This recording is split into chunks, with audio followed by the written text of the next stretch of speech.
All right, let's dive right into this explainer, starting with a pretty terrifying reality. A single tiny cracked pipe, it can release literally hundreds of gallons of water before you even know it's there. We always think of water as this life-giving thing, right? But the second it gets into your property where it definitely shouldn't be, it turns into a massive, highly destructive force.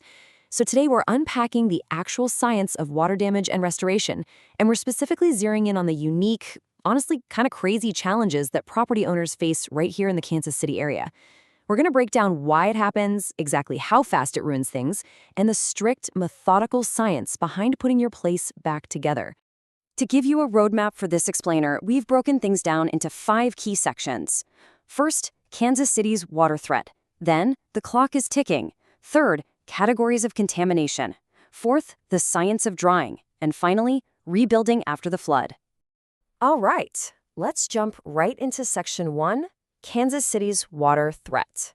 So, Kansas City actually has a totally unique and frankly brutal threat profile when it comes to water. Think about it for a second. We're sitting right at the confluence of the Kansas and Missouri rivers. That means seasonal flooding is just a constant looming anxiety.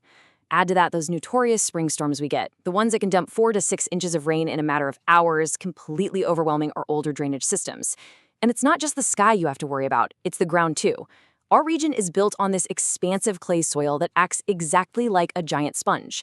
When it gets saturated, it swells up and literally pushes water straight through your basement walls. Oh, and throw in those wild winter freeze-thaw cycles, the ones where the temperature violently swings from 15 degrees to 50 degrees in just a couple of days. Yeah, that is the absolute perfect recipe for burst supply lines across the entire metro. But it's not just the wild weather. If you live in an older, historic neighborhood, like Hyde Park or Valentine, for example, your very foundation might be working against you. A lot of those gorgeous historic homes in the urban core were built way before 1980. And what does that mean? It means they simply don't have modern vapor barriers. In fact, those classic stone foundations, they actually wick moisture right out of that wet clay soil we just talked about. So, for a huge chunk of the city, water intrusion really isn't a matter of if, it's absolutely a matter of when. Moving right along to Section 2, the clock is ticking. Here is a number that should definitely get your attention. What starts out as a pretty simple $2,000 minor fix can rapidly, and I mean rapidly, snowball into a massive $15,000 structural rebuild if you just ignore it. I think human nature is to grab some towels, mop up a puddle, and think, okay, problem solved, right? But water that's left untreated inside your wall cavities or hiding beneath your floorboards, it keeps working in the dark. It relentlessly degrades the building materials, it weakens the structural supports, and it creates this perfect environment where things go from bad to absolutely catastrophic in no time at all. So the key takeaway here is speed. You have to act incredibly fast. Within just the first 60 minutes, water is rapidly migrating. It's saturating your insulation, it's spreading way out beneath your floors, and thanks to our lovely high summer humidity here in the Midwest, mold spores can actually activate and start colonizing your drywall in just 24 to 48 hours. Once you cross that 48-hour mark, you're looking at structural wood rot. The very joists and studs holding your home together become severely compromised. You have to stop thinking of water as just wet and start seeing it for what it is, a rapidly evolving biological threat. Which brings us to Section 3, categories of contamination. Now, to fight this threat, we have to classify the enemy, and professionals definitely do not treat all water equally. You've got Category 1, which is your basic clean water. Think of a burst supply line. Now, it's still incredibly destructive to your house, for sure, but it's generally safe for you to be around at first. Then there's Category 2, or gray water. This is water from washing machines or dishwashers, and it's already carrying chemical or biological contaminants. But Category 3, black water, that is where things get deadly serious. The grim reality is this is raw sewage backup or outside storm flood water.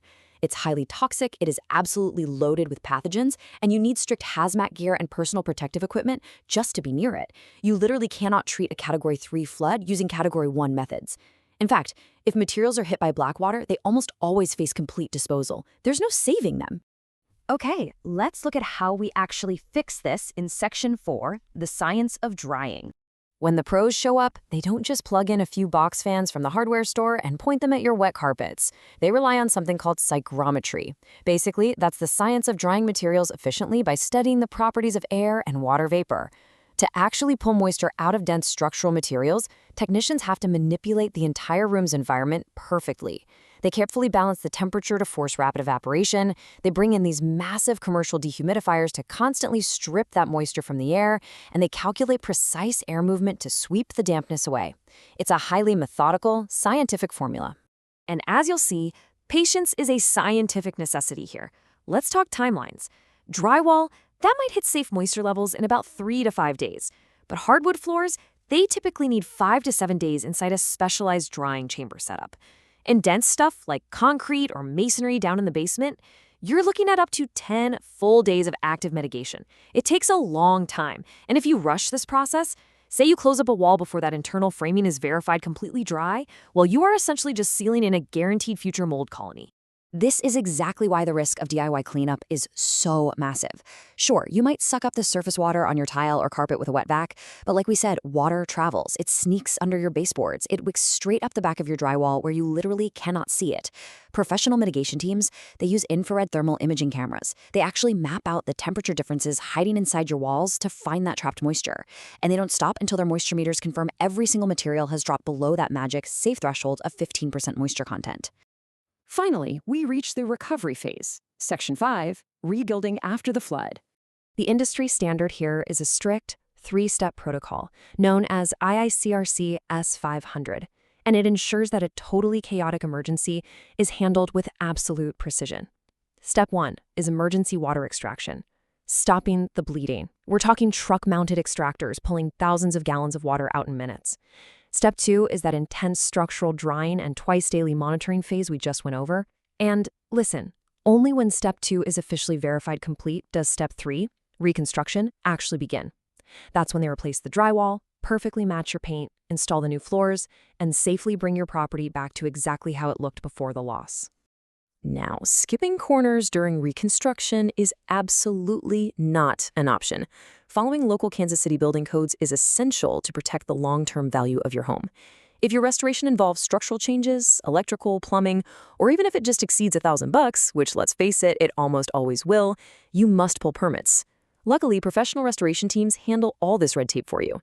This is crucial because it guarantees that if you go to sell your home a decade from now, an inspector isn't going to find some illegal, unsafe structural patch job hiding behind your freshly painted walls. So we've covered a lot today about hidden threats, wild weather swings, and rapid biological destruction. But I want to leave you with this question. Is your property's infrastructure truly prepared to withstand the next unexpected freeze or severe spring storm? Given everything we've talked about, what's one small step you can take today? Maybe it's finally cleaning the gutters on your historic home, or adding a cheap smart leak detector to your basement, or honestly, just figuring out exactly where your main water shutoff valve is located. Preparation is your absolute best defense here, because as we've learned, the question really isn't if water will try to claim your property, but when. Thanks so much for joining me on this explainer. Stay dry out there, and I'll see you next time.